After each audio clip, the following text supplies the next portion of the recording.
Hey guys, how's it going? I want to quickly discuss a little bit about Tachy-Brady syndrome, where the heart just starts beating too fast or too slow. Think about your air conditioner at your home.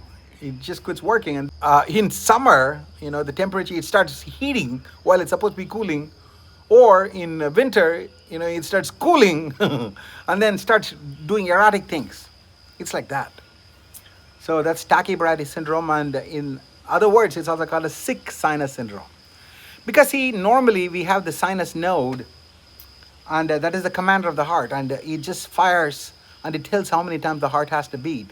And normally, when we are resting, so you may be beating 60 times, 70 times a minute, and then when you're just climbing stairs, and you may be beating 100 times, 120 times. So it tells your heart based on your physical activity and what you're doing at a given moment. So it tells how many times to beat.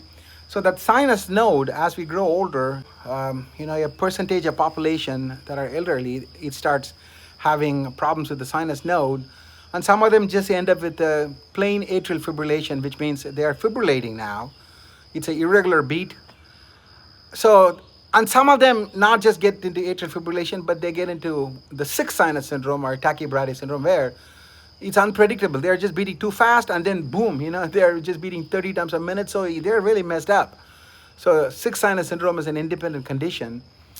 And when that happens, since there's a chance that they may really be beating too slow, you got to prevent the patient from fainting at the times when it naturally starts beating too slow. So you put the pacemaker in them. Okay? So that's to take care of the lower end when it's too slow. So the pacemaker would take care of it.